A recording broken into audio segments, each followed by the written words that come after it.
Hi there! Welcome to the 38th episode of the Synth project, where we are building a synth together. As promised, it is time to work on the problems found during the final testing of the control voltage processor. We will work on both the analysis and the solution to fix the discovered issues. Let's begin.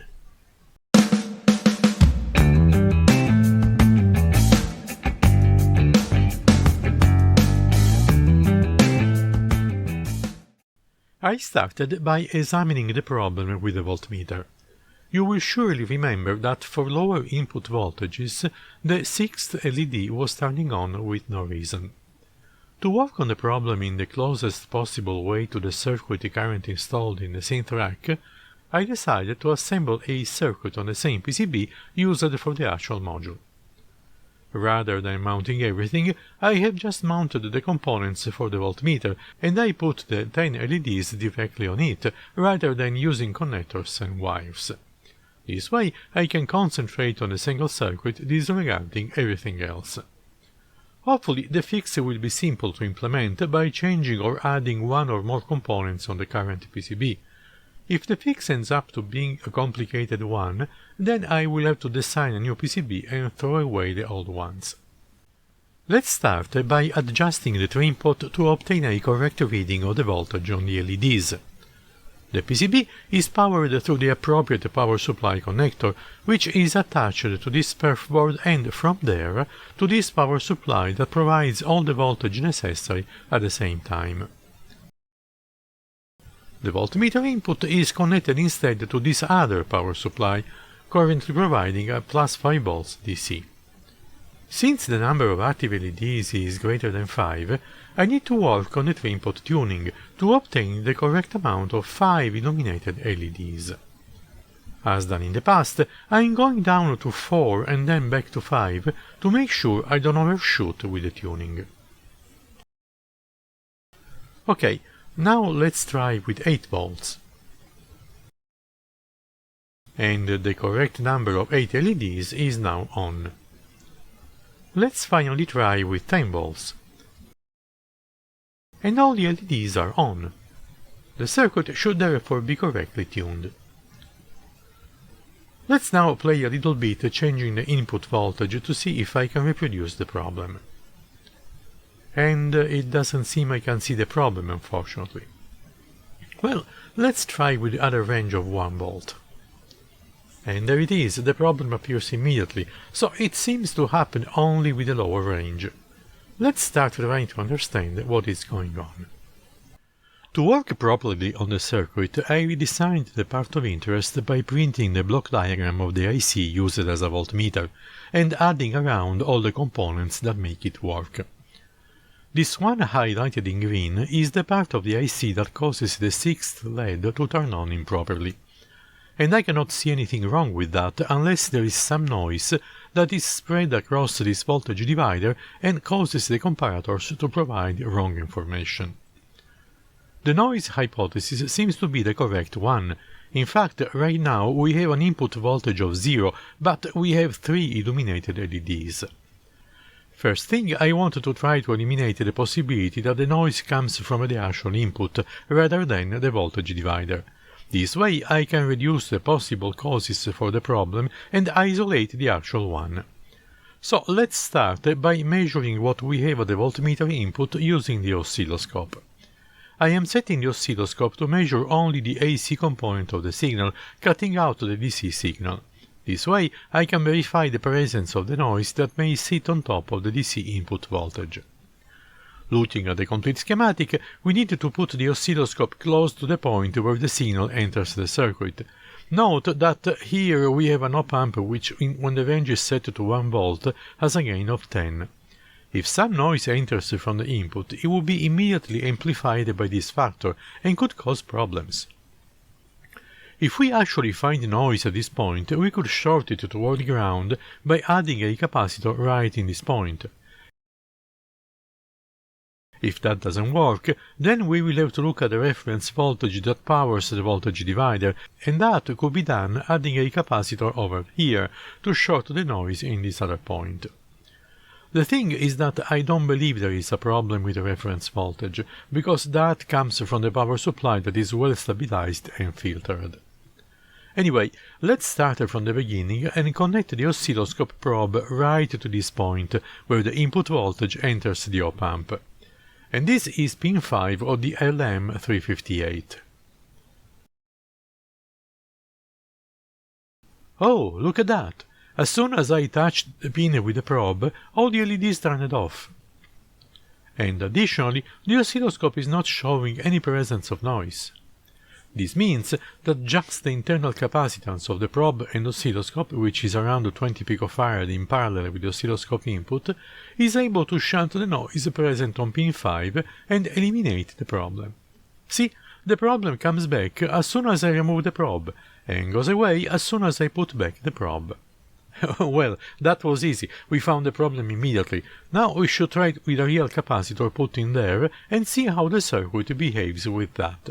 Hopefully the circuit will behave correctly and we will have solved the problem. So let me go get the capacitor and then we will try again. Here is the capacitor, a ceramic 100 picofarad.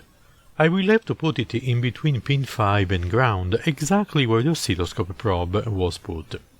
This means that it will be in parallel with the resistor R26. R26 is this resistor here. Let me try to put the capacitor in parallel with it and let's see what happens. Let me try to do a better job. Yes, it looks like this capacitor solves the problem, so let me solder the capacitor in place and then we will run the test again. So, the capacitor is now soldered right here on the back of the PCB, in parallel with the resistor R26, and it is a 100 picofarad capacitor. Let's see now if it fixes the bad behavior of the voltmeter. So, let's reconnect the power supply right here, and let me turn it on. Oh, look, all the LEDs are off now. Let's now try to measure some voltage. Let me set the other power supply to 0.1 volt. And yes, only the first LED is correctly on. Let's go now to 0.2 volts.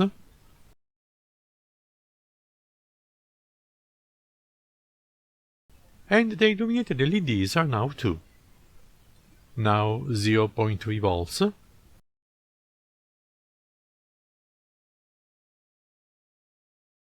And 3 LEDs. 0.4 volts. And 4 LEDs. It looks like the voltmeter is working fine now. See? 0.5 volts. And 5 LEDs. Let's go now to 0.9 volts.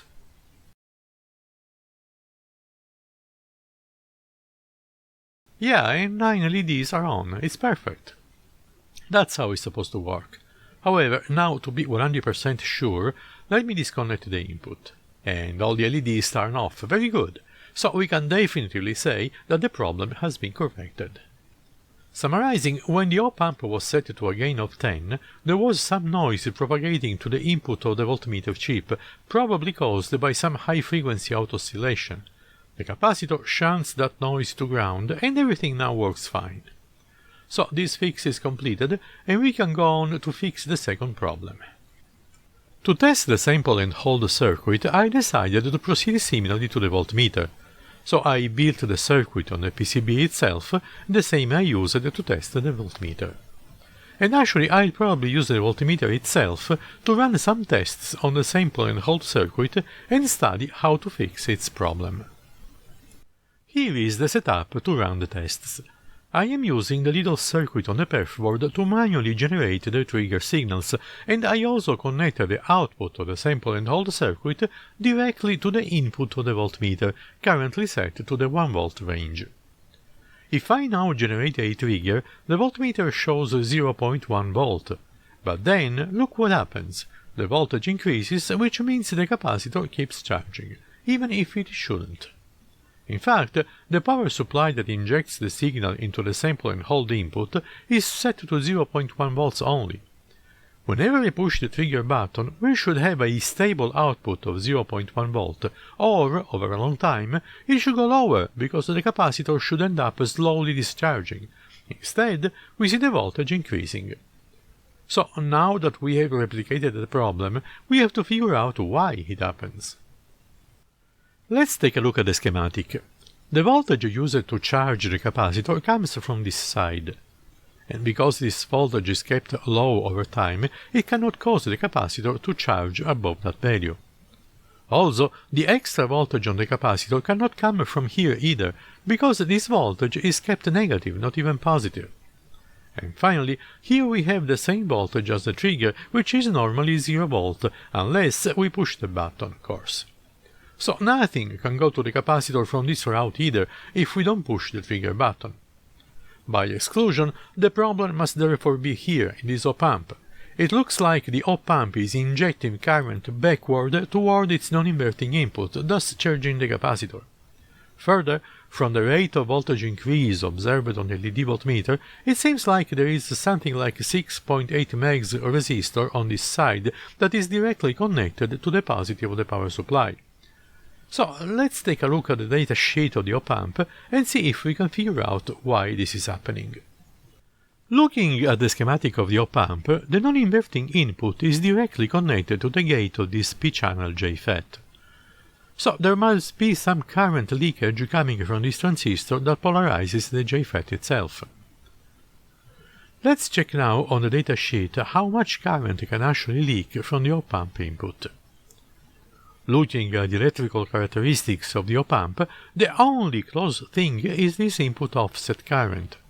But that is supposed to be in the order of picoamps, which cannot certainly account for what we see. Therefore, there must be something wrong with the IC itself.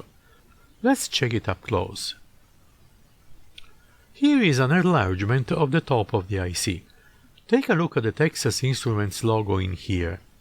Does it look right to you? It really should be like in this picture taken from the Texas Instruments website. I think I must have gotten a counterfeit set of integrated circuits. They work fine up to a point, but they do not satisfy all the requirements described in the IC datasheet.